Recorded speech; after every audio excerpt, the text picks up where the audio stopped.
하나님이 세상을 창조하시고 사람을 통해서 세상을 다스리게 하셨습니다. 근데 그 사람이 하나님의 마음을 가지고 다스리면 백성들이 평안한 삶을 살 수가 있는데, 그 사람이 타락하여서 하나님의 마음이 아닌 짐승의 마음을 가지고 다스릴 때 백성들은 고통을 당하고 억울함을 호소하고 그렇게 되는 것입니다. 성경에는 지도자의 중요성에 대해서 참 많이 말씀하고 있습니다. 사무엘이 사는 날 동안에 그 땅에 평화가 있었더라. 사울이 사는 날 동안에 그 땅에 전쟁이 그치지 아니하였더라. 똑같은 상황인데 누가 지도자로 있느냐에 따라서 그 땅에 평화가 임하기도 하고 그 땅에 전쟁이 끊이지 않기도 하는 것입니다. 그래서 우리는 항상 지도자를 세울 때 하나님의 마음에 합한 지도자를 세워야 됩니다. 왜냐하면 지도자를 잘못 세우면 그 지도자 한 사람 때문에 우리가 그 고생을 다 해야 되기 때문에 그렇습니다. 여기서 지도자라는 것은 단순히 나라의 지도자를 말하기도 하지만 가정에도 지도자가 있습니다. 아버지가 지도자이고 남편이 지도자이고 교회도 목회자와 장로님이 지도자입니다. 직장인은 회사의 사장이 지도자이고 모든 공동체에는 지도자들이 있습니다. 지도자들을 우리가 선택할 수가 있는 경우가 있고 우리가 선택하지 못하는 경우가 있습니다.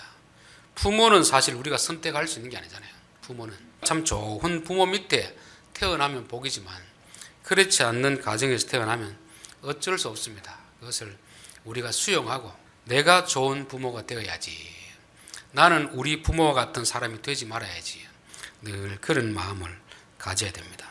남편도 선택할 수 있는 거잖아요. 참 좋은 사람인 줄 알고 선택했는데 나중에 오면은 아내에게 폭력을 가하고 그렇게 학대하는 그런 남편들이 있습니다. 그것은 본인이 잘못 선택한 것입니다. 바른 기준을 가지고 선택해야 되는데 잘못된 기준을 가지고 선택한 것이죠. 저는 나라의 지도자도 마찬가지라 생각합니다. 하나님이 정하신 기준을 가지고 선택하면 우리가 그 지도자 때문에 평안한 삶을 살아갈 수가 있지만 잘못된 기준을 가지고 선택하면 그로 인하여서 많은 고생을 당하게 되어 있는 것을 성경은 말씀하고 있습니다. 하나님이 사무엘에게 이새의 집에 가라고 했을 때 사무엘, 그 참 믿음 좋은 사무엘도 장남을 보고 나서 이야, 이 아들을 하나님이 선택하셨구나 생각하고 기름 부으려고 했을 때 하나님이 스톱, 너가 보는 기준하고 내가 보는 기준은 다르다 하는 것입니다. 사람은 외모를 보지만 나 여호와는 중심을 보느니라. 사람은 눈으로 드러난 이것을 보는 것입니다. 그 사람의 학력이 어떤가, 그 사람의 키가 어떤가, 외모가 잘생긴가, 돈이 많은가, 이걸 보고 선택하는데 하나님은 그 사람의 눈에 보이지 않는 중심, 인격, 믿음을 본다는 것입니다.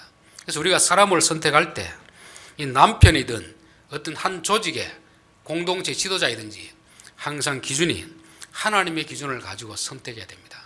세상적 외적인 기준을 가지고 선택하면 좋은 것 같은데 결국 그로 인하여서 우리가 힘들어지지만 그 사람의 속사람, 인격이 어떤가, 그 사람의 믿음이 어떤가, 그것을 가지고 선택하면 우리는 그 지도자 때문에 평안한 삶을 살게 되는 것입니다. 자, 오늘 15절, 가난한 백성을 압제하는 악한 관원은 부르짖는 사자와 줄인 곰 같으니라. 여기 관원이라는 말은 히브리어로 마샬이라는 단어인데 다스리다, 통치하다 그런 뜻입니다. 즉 하나님이 세상을 다스릴 때 사람을 통해서 다스립니다. 그 통치자, 지도자를 말씀하고 있습니다. 성경에는 다스리다는 말이 히브리어는 두세 종류가 있는데 특별히 많이 나오는 단어가 두 종류의 단어가 나오고 있습니다. 그런데 한글로는 다스리다는 말이 똑같은데 히브리어는 다릅니다. 히브리어는 다른 의미가 있습니다. 창세기 1장 26절에 하나님이 이르시되 우리의 형상을 따라 우리의 모양대로 우리가 사람을 만들고 그들로 바다의 물고기와 하늘의 새와 가축과 온 땅과 땅에 기는 모든 것을 다스리게 하자 하시고, 하나님이 창조하신 목적은 이 세상에는 피조물들을 우리를 통해 다스리도록 하는 것입니다. 그런데 어떤 마음을 가지고 다스리도록 원합니까? 하나님의 형상을 따라 창조하시고 하나님의 마음을 가지고 이 피조물, 새, 물고기, 가축들을 다스리게 하자 이렇게 했습니다. 여기서 다스리다는 말은 마샬이 아니고 라다입니다. 라다. 여기서 보면 이제 새, 물고기, 가축, 즉 사람의 도움이 필요한 대상을 다스리다 하는 것은 군림하고 통치하는 게 아니고 이들을 잘 돌보는 걸 말해요. 돌보는 것. 그래서 타락 전에 하나님이 맡긴 사명이 뭐냐면은 사람으로 하여금 잘 돌보고 섬기는 걸 말하고 있습니다. 이 마치 뭐와 같으면 부모에게 자식을 맡깁니다. 그렇죠? 부모는 자식을 다스리잖아요. 어린아이는 부모의 돌봄이 없이는 스스로 자랄 수 없습니다. 그렇기 때문에 부모에게 맡기는 거죠. 그럼 부모가 자식을 다스릴 때 통치하고 군림하는 게 아니고 이 아이가 잘 자랄 수 있도록 섬기고 돌보고 이것을 라다, 다스리다 그렇게 말씀하고 있습니다. 그래서 창세기 2장에 보면 에덴 동산을 지으시고 그걸 아담에게 맡기시며 경작하며 지키게 하시고, 경작하다는 것이 섬기다는 말이거든요. 그리고 보호하는 거 아닙니까? 그래서 기독교인에게서 다스리다 하는 말은 첫 번째 의미가 바로 섬기다 하는 것입니다. 보호하다는 말입니다. 돌보다는 말입니다. 그러나 이제 인간이 선악과를 먹고 나서 하나님이 다른 단어를 주었습니다. 마샬, 다스리다 하는 것입니다. 남편은 아내를 다스리게 하고 창세기 2장이고 너는 죄를 다스릴지니라 했습니다. 거기서 마샬이라는 것은 권한을 가지고 밑에 있는 사람에게 지배권을 가지는 것입니다. 그 사람이 타락했기 때문에 자기 마음대로 악을 행하지 못하도록 통제하는 이런 통치수단, 이것을 마샬이라 그렇게 하는 것입니다. 그래서 타락 전에 원래 다스리다 하는 단어는 섬기고 보살피고 돌보고 이런 의미가 있습니다. 그래서 기독교인들은 내가 어떤 조직의 장이 되면은 그 위에 군림하는 게 아니고 어떻게 하면 내 있는 구성원들을 잘 섬길 것인가, 잘 다스릴 것인가, 그렇게 생각이 됩니다. 그러나 인간이 타락한 이상 그 중에 또 악한 자들이 있거든요. 악한 행동을 할 때 그렇게 하지 못하도록 막아내는, 제한하는 이런 권한을 주었습니다. 이게 바로 마샬인 거죠. 마샬. 그럼 이런 권한을 가지고 약자들은 보호를 해줘야 되고 악한 자들은 어떻게 해야 됩니까? 징계를 내려가지고 악을 행하지 못하도록 그렇게 해야 되는 거죠. 우리 이제 구약 성경 하나님 나라라고 할 때 두 가지 기둥이에요. 두 가지 기둥. 그게 뭐냐면 의와 공평, 공의와 정의. 한글로는 여러 가지 번역이 되어 있어가 일관성이 없습니다. 히브리어로 보는 게 제일 좋은데 하나님의 의와 하나님의 통치라고 했을 때 의는 ጼ데크라는 말이고 미시파트는 하나님의 재판, 판단이라는 말입니다. 의라는 건 뭐냐면은 약자들을 잘 섬기는 라다, 그 의미를 말하고 있습니다. 세상에는 가난한 자들, 약자들도 있기 때문에 이들을 잘 돌보고 섬기는 그런 것을 말할 때 의라고 하는 것입니다. 성경에서 특별히 구약에서 의라는 것은 다른 착한 일을 하는 게 아니고 강자가 약자를 잘 돌보고 섬기는 것을 의라고 하는 것입니다. 그 다음에 미시파트라는 건 뭐냐면 사람의 악함을 통제하는 거예요. 통제. 악을 행하지 못하도록, 특별히 약자에게 악을 행하지 못하도록 이런 행위를 하는 것을 공평이라 하고 정의라 하고 하나님의 공이라, 그렇게 한글 번역으로 여러 가지 되어 있기 때문에 좀 혼선이 날 수 있는데 하여튼 그런 것을 말씀하고 있습니다. 약자들에게는 돌보고 섬기는 그런 역할, 이것도 하나님 다스림이고 악한 자들은 악을 행하지 못하도록 벌을 내리고 징계를 가하는 그런 것을 마샬, 통치라 그렇게 말한 것입니다. 자, 그러면 하나님이 세상에 지도자를 세우고 권한을 준 것은 뭘 하기 위해서 주겠습니까? 바로 이 두 가지를 하라고 준 거거든요. 권한을 가지고 약자들을 좀 잘 돌보아라, 잘 섬겨라, 그들도 살 수 있도록 하나님이 그렇게 하신 것입니다. 그리고 그들 가운데 강자들, 물론 강하다고 다 악한 사람 아닙니다. 강한 사람들 중에서도, 부자인 중에서도 참 좋은 사람들이 있습니다. 그러나 부자 중에서도 힘을 가진 자들은 자기 마음대로 하려는 이런 타락한 본성이 있거든요. 그러면 약자들을 괴롭히잖아요. 그들을 막아내라고 하나님이 권한을 주셨습니다. 그런데 오늘 15절은 어떤 사람입니까? 가난한 백성을 압제하는 자는 악한 관은 부르짖는 사자와 주림공 같으니라. 하나님이 하나님의 형상을 주시고 나서 세상을 다스리라고 어떤 권한을 줬는데 여기 나오는 사람은 가난한 백성을 돌보고 섬기는 것이 아니고 오히려 압제하는 거죠. 자기 마음대로 하는 거죠. 그러니까 그들은 하나님의 형상이 아니고 부르짖는 사자와 줄인 곰 같다. 그래서 곰. 짐승, 야수의 본성을 가지고 세상을 다스리는 거죠. 이렇게 되면 참 백성들이 얼마나 힘들겠습니까? 자, 하나님의 관심은 항상 약자이겠습니다. 약자. 왜냐하면 약자들은 스스로 살아갈 수 없거든요. 그러니까 강자들에게 힘을 주시고 약자들을 잘 보살피고 돌보고 강자들로부터 지켜주라고 하는데 오히려 강자 편에서 가지고 약자를 힘들게 하니까 하나님이 이들에게 어떻게 진노를 하지 않을 수 있겠습니까? 우리 출애굽기 22장을 보십시다. 출애굽기 22장. 하나님이 이스라엘 백성들을 애굽에서 건져내시고 나서 이제 20장에서 10계명을 줍니다. 이제부터 너희는 세상 법을 따라 살지 말고 하나님의 법을 따라 살아야 그것이 하나님 나라가 된다. 그 10계명을 주시고 나서 그 뒤로부터 이제 각 자세한 사항들을 이렇게 말씀해 주는 거죠. 오늘 여기도 보면 이제 자세한 사항들을 말씀해 주는 그런 것입니다. 자, 22장 21절. 너는 이방 나그네를 압제하지 말며 그들을 학대하지 말라. 너희도 애굽 땅에서 나그네였음이니라. 너는 과부나 고아를 해롭게 하지 말라. 내가 만일 그들을 해롭게 함으로 그들이 내게 부르짖으면 내가 반드시 그 부르짖음을 들으리라. 나의 노가 맹렬함으로 내가 칼로 너희를 죽이리니 너희 아내는 과부가 되고 너희 자녀는 고아가 되리라. 참 얼마나 두려운 말씀입니까? 너희들은 이제 하나님의 마음을 가지고 세상을 다스리라. 그런 사명을 주셨습니다. 그런데 이들이 애굽에 있는 사람들처럼 똑같이 힘을 가지고 약자를 괴롭히고 힘들게 하면 그들이 하나님 앞에 울부짖으며 기도할 것이고 하나님은 그 소리를 듣고 가만히 있지 않겠다는 것입니다. 왜냐하면 하나님은 약자들의 하나님이기 때문에 그렇습니다. 그래서 우리는 내가 어떤 조직에서든지 남들 위에 있다고 생각하면 이 말씀을 가슴에 명심을 해야 됩니다. 왜 나를 이 집안의 가정으로 세웠는가? 왜 남편으로 세웠는가? 왜 교회 목사로 장로로 세웠는가? 왜 회사의 사장으로 세웠는가? 이걸 항상 생각해야 됩니다.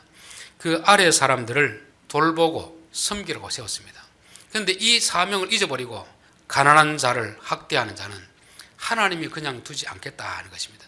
이게 지금 이방 나라에 한 말씀입니까? 구원한 이스라엘 백성이 한 말씀입니까?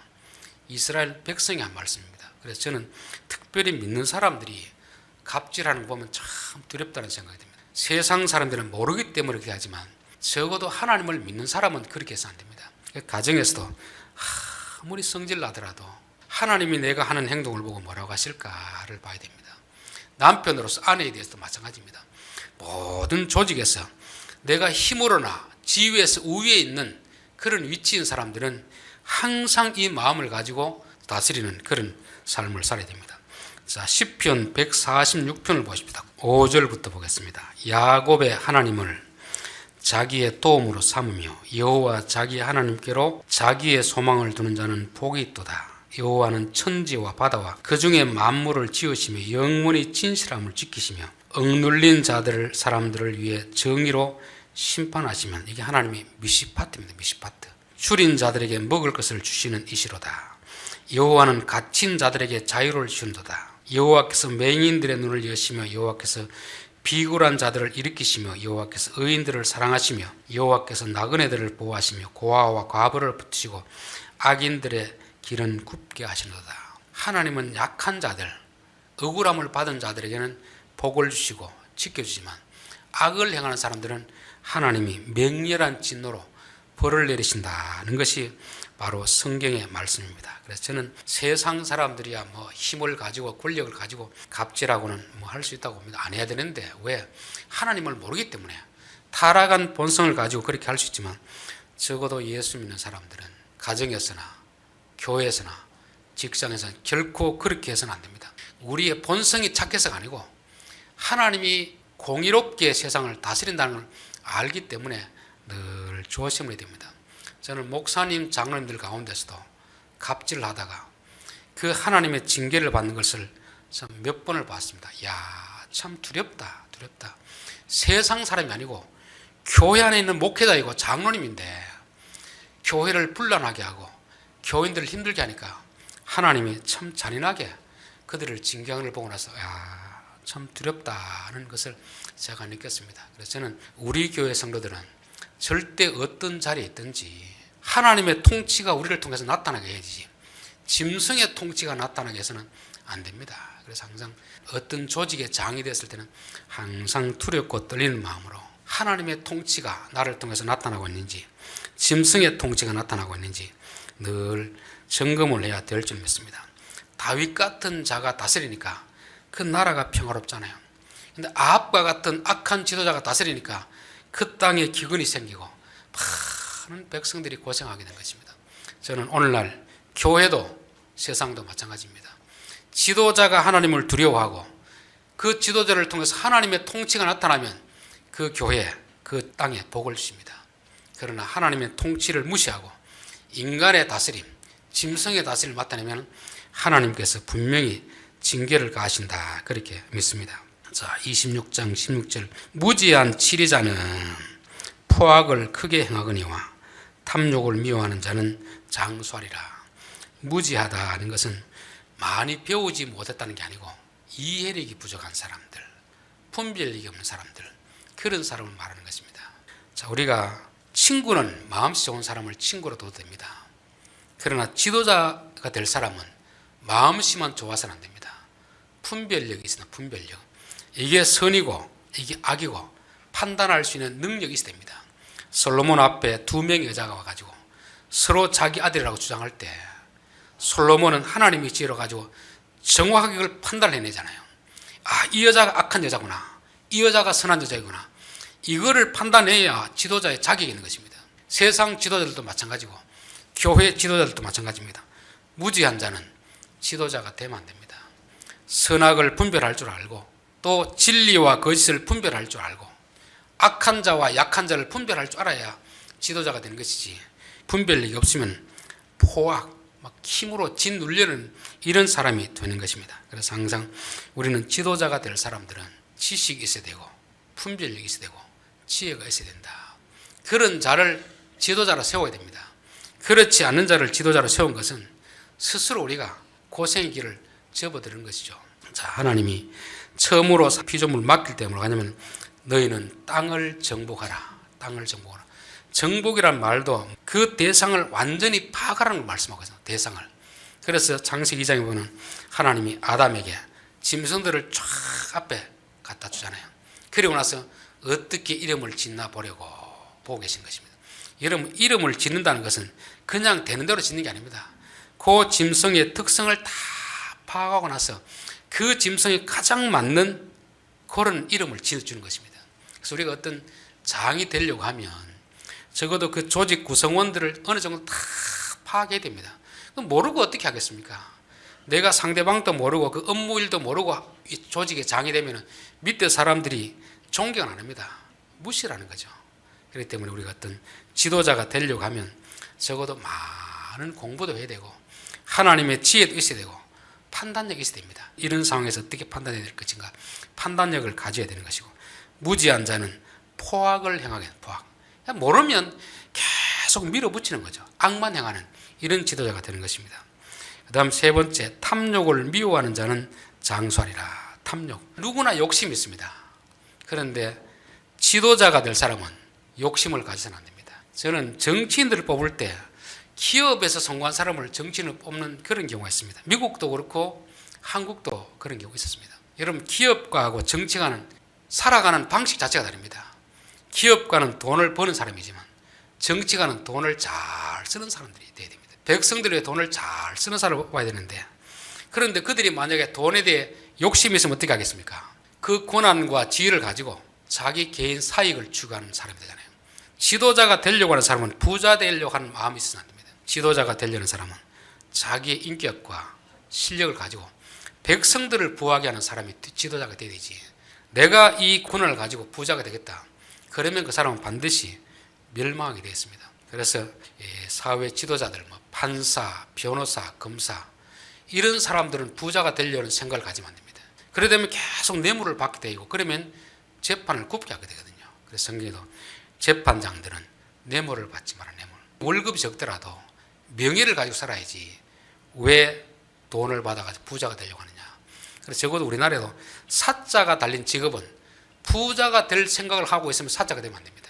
적어도 명예를 가진 직분들은 내가 명예를 얻어야지 그 직분을 통해 가지고 지혜를 통해서 돈을 얻으려고 하면 안 된다는 것입니다. 자, 사람의 피를 흘리는 자는 함정으로 달려갈 것이니 그를 막지 말지니라. 지도자가 되어가지고 약자의 것을 빼앗고 약자를 죽이고 이러면 스스로 멸망의 길로 달려간다는 것을 말씀하고 있습니다. 아합이 나봇의 포도원을 탐냈잖아요. 근데 말로 안 되니까 자기 아내 이세벨이 거짓 증인을 세워가지고 그를 죽이겠습니다. 그래서 그 나봇의 포도원을 빼앗는 거죠. 하나님이 그 이세벨의 가정을 어떻게 했습니까? 아합의 가정을 똑같이 그렇게 피를 흘리도록 그렇게 했던 것입니다. 우리가 세운 지도자들이 참 공의롭게 정의롭게 다스리면 참 좋은데 그렇지 않을 때가 있습니다. 우리는 그들을 보면서 하나님 저들이 공의로운 통치를 하게 하옵소서 기도를 하지만 미워할 필요는 없습니다. 오히려 어떻게 해야 됩니까? 불쌍히 되는 거죠. 왜냐하면 하나님이 지금도 세상을 다스리는 것입니다. 악한 자, 권력과 지위를 가지고 가난한 사람을 핍박하고 그 사람의 피를 흘리게 하는 자는 하나님 반드시 응징한다고 역사는 말해주고 있습니다. 그 때가 언제인지는 모르지만 그렇기 때문에 우리는 악한 지도자를 보면서 주여 저들을 불쌍히 여겨주십시오. 저 길에서 벗어나게 하옵소서. 고난을 준 하나님을 두려워하게 하옵소서. 고난을 잘 사용하게 하옵소서. 이런 기도를 해야 될 줄 믿습니다. 왜냐하면 하나님은 악인을 형통하게 하는 것 같지만 시간이 지나고 나면 그들을 다 심판하시기 때문에 그런 것입니다. 18절 성실하게 행하는 자는 구원을 받을 것이나 굽은 길로 행하는 자는 곧 넘어지리라. 여기서 앞의 내용 같이 연관시켜서 볼 때 우리에게 주어진 그 지위, 직분이 크든 작든 간에 성실하게 그 일을 행하는 자에게 하나님이 복을 주는 것입니다. 근데 굽은 길로 가는 자는 어떤 사람이겠습니까? 그 일에는 관심이 없고 그 직분을 이용해 가지고 돈을 벌고 싶은 마음입니다. 부자가 되고 싶은 그런 욕망이 있는 거죠. 그러니까 법을 지키지 않고 자꾸 법을 어기면서 가니까 그 결국에 어떻게 됩니까?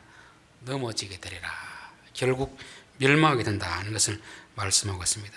18절, 19절, 20절은 같은 의미인데 조금 다르게 설명하고 있습니다. 19절 자기의 토지를 경작하는 자는 먹을 것이 많으리니와 방탕을 따르는 자는 궁핍함이 많으리라. 자기의 토지 경작한다는 것은 내게 주어진 역할, 그거를 가지고 그 일에 충실한 거죠. 그렇죠? 어떻게 하면 내가 이 일을 잘 감당할 것인가? 그렇게 하는 자는 먹을 것이 많으리니와 방탕을 따르는 자는 궁핍함이 많으리라. 방탕을 따른다는 것은 그 일에 충실하지 않고 어떻게 하면 돈을 많이 벌 것인가? 여러분 정치인들이 왜 뇌물을 받겠습니까? 그 정치를 하면서 재판을 하면서 자기 일을 가지고 그 일에서 성실하고 충성되게 살아가면 사람들의 존경을 받을 텐데 그 일만 해가지고 돈이 안 되니까 뇌물을 받고 사람들에게 그렇게 하잖아요. 그게 결국 방탕한 삶을 살게 되거든요. 그러면 그들이 많이 받은 것 같은데 하나님이 다 뺏어가 버립니다. 그러니까 뭐 이렇게 불의한 방법으로 돈을 많이 벌었는데 여러분 돈은 벌려고 쓰는 겁니까? 잠시 가지고 있다가 내놓으려고 버는 겁니까? 돈은 내가 쓰려고 벌어야 되잖아요. 그런데 불의하게 방탕한 방식을 가지고 벌면은 잠깐 손에는 쥐은 것 같은데 쓰려고 하면 아무것도 없습니다. 하나님이 다 빼앗아 버리기 때문에 그런 거죠. 자, 20절 충성된 자는 복이 많아도 속히 부하고자 하는 자는 형벌을 면치 못하리라. 여기도 똑같은 말씀 아닙니까? 충성되다는 것은 내 일에 대해서 꾸준하게 묵묵하게 그 일을 잘 감당해 나가는 사람을 말씀하고 있습니다. 속히 부하고자 하는 사람, 바로 이런 사람이 방탕한 사람이고 굽은 길로 가는 사람입니다.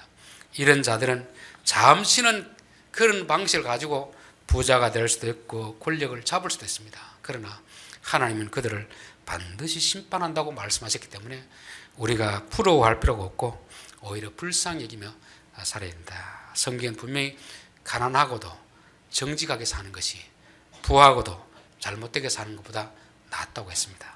자, 결론입니다. 지도자에 대한 선택 정말 중요합니다. 성경은 분명히 우리에게 지도자를 잘 세우면 지도자 때문에 백성이 평안한 삶을 살지만 지도자를 잘못 세우면 그 지도자 때문에 백성들이 고생을 당한다는 것을 말씀하고 있습니다. 사무엘이 사는 날 동안에 그 땅에 전쟁이 없었더라. 사울이 사는 날 동안에 그 땅의 전쟁이 그치지 아니하더라. 하나님이 세운 사무엘 때문에 이스라엘 백성들은 평안함을 누렸습니다. 그러나 하나님이 원치 않는 사울 때문에 백성들이 많은 고생을 했습니다. 저는 우리 성도들은 가정에서, 직장에서, 교회에서 내가 지도자의 위치에 있다 생각하는 사람들은 항상 하나님의 다스림, 라아, 섬기고 돌보는 사역을 감당해야 됩니다. 그렇지 않고 그 위에 군림하고 억압하고 이러면 하나님의 심판을 우리 항상 생각해야 됩니다. 우리가 돈이 있고 권한이 있으면 인간은 자꾸 남들이 군림하려는 이런 타락한 본성이 있거든요. 그렇기 때문에 주여 내가 이 악한 본성, 짐승같이 되지 않게 하시고 하나님의 형상을 따라서 하나님의 다스림을 하게 하옵소서. 그런 기도를 드려야 됩니다. 악한 지도자는 가난한 자를 압제하게 되어 있습니다. 또 무지한 지휘자는 폭압을 하게 되는 거죠. 이 바른 판단을 못하니까 백성들을 바르게 판단해서 이것은 옳고 이건 잘못다고 딱 해주면 불만이 없을 텐데 그냥 잘못되게 하니까 밑에서 계속 저항이 일어나잖아요. 그러니까 힘으로 밀어붙이려는 거죠. 그렇죠? 적어도 지도자가 될 사람은 바른 판단력이 있어야 됩니다. 옳고 그름을 누가 보더라도 상식적으로 보더라도 아 저것은 바른 판단이다. 저건 잘못된 것이다. 할 수 있는 그런 자가 되어야 되고 또 지도자가 될 사람들은 탐욕을 가져선 탐욕을 미워해야 된다. 우리 안에 욕심은 누구나 있습니다. 누구나 다 부자 되는 거 원하고 있잖아요. 그러나 지도자가 될 사람은 그 탐욕을 내가 미워해야 됩니다. 탐욕에 빠지면 내가 가진 권한과 지혜를 가지고 자꾸 약자들 것을 빼앗게 되거든요. 그것이 안 되는 이유가 뭐냐면 하나님이 그런 자들을 그냥 두지 않기 때문에 그렇습니다. 하나님은 악한 자를 반드시 심판하신다. 반드시. 그래서 구약 성경에 나오는 선지자들의 한탄이 뭡니까? 왜 하나님 악한 자를 그냥 두십니까? 할 때 하나님 뭐라고 했죠? 조금만 기다리라. 조금만. 때가 되면 반드시 내가 심판할 테니까 하나님의 통치를 기다리고 참고 있으라. 그렇게 말씀했습니다. 자, 성실하게 자기에게 주어진 일을 행하는 자가 복이 있습니다. 하나님께서 그런 자들에게 복을 주십니다. 그러나 탐욕 때문에 바른 길을 가지 않고 굽은 길을 가고 방탕한 삶을 쫓아가고 속히 부하고자 하는 사람은 많이 가진 것 같은데 다 잃어버리게 되는 그런 것을 성경은 말씀하고 있습니다. 그래서 저는 우리 성도들 한 사람 한 사람이 지도자입니다. 그래서 저는 가정에서 다 지도자 아닙니까? 어디 조직가 다 지도자 아닙니까? 그래서 악한 지도자를 우리가 탓할 것이 아니고 우리가 좋은 지도자가 되게 없어서 우리를 통해서 하나님의 통치가 나타나게 없어서 늘 그런 기도를 드려야 될 줄 믿습니다. 기도하겠습니다.